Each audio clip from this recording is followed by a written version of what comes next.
साथियों, जय हिंद। आपका हमारे चैनल में हार्दिक स्वागत है। चुनाव के अंतर्गत हम विभिन्न प्रारूप अर्थात प्रपत्र भरे भराए देख रहे हैं।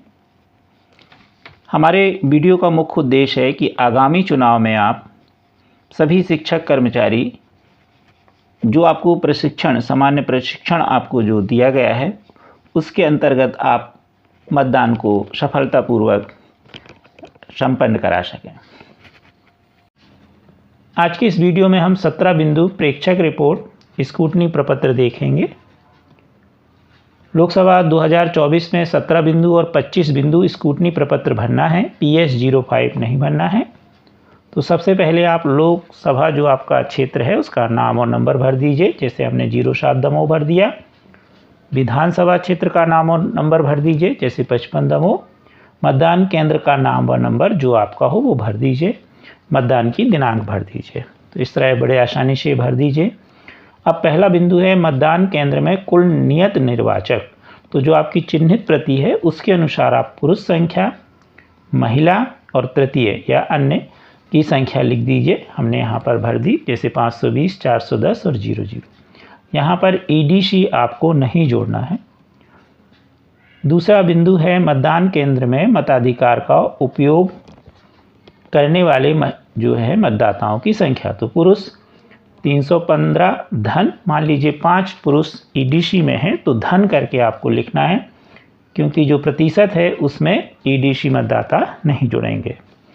तो धन 315 धन 5 EDC, महिला 290, अन्य में 00। तीसरे नंबर पर है निवेदित मतों की संख्या। यदि है तो लिखें, अन्यथा 0 लिख दें। अगला है चुनौती मत, चैलेंज वोट है तो लिखें, अन्यथा 0।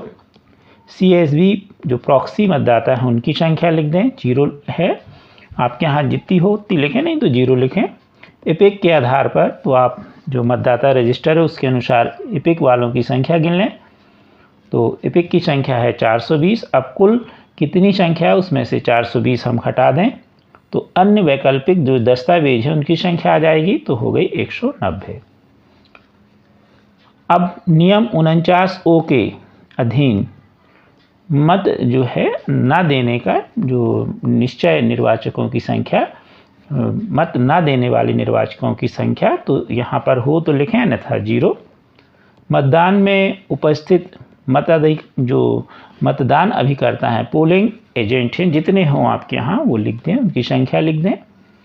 10वें नंबर पर है मतदान केंद्र में मताधिकार का उपयोग करने वाले प्रवासी मतदाता। प्रवासी मतदाता जो आपके NRI हैं, यदि उनकी संख्या हो तो लिखें, अन्यथा 0 लिख दें। उपयोग में लाई गई BU, CU और VVPAT यदि चेंज नहीं हुई तो एक उपयोग होंगी, तो 1 धन 1 लिख दीजिए। अगला है क्या BU, CU और VVPAT बदली गई? यदि बदली गई हैं तो हाँ लिखें, नहीं तो नहीं लिख दें। यदि हाँ तो यूनिट बदलने का समय व कारण लिखें। अब नहीं बदली गई तो निरंक कर दीजिए, बदली गई तो समय भी लिखें और कारण भी लिखें।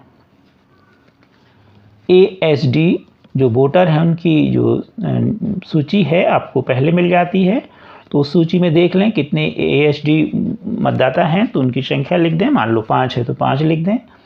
अब ASD जो वोटर हैं उनमें से कितने मतदाताओं ने मत का प्रयोग किया, तो वो संख्या लिखें। यदि नहीं है तो 0 लिखें, और है तो जो हो वो आप लिख दें। 16वां बिंदु है किसी कारण से हिंसा या मतदान में व्यवधान की कोई घटना। तो कोई भी ऐसी घटना यदि हुई है तो लिखें, अन्यथा निरंक लिख दें।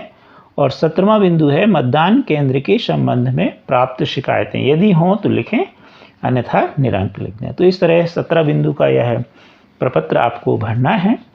यहाँ पर दिनांक भर दीजिए, यहाँ पर पीठासीन अधिकारी के हस्ताक्षर, उनका नाम, उनके कार्यालय का नाम जहाँ वो पदस्थ हैं, और मोबाइल नंबर लिख दीजिए। तो आसानी से यह प्रपत्र आप भर सकते हैं। इसी तरह के सभी प्रपत्र भरे भराए देखने के लिए आप हमारे चैनल की प्लेलिस्ट में जा कर के चुनाव संबंधित प्रपत्र डले हुए उनको आप देख सकते हैं।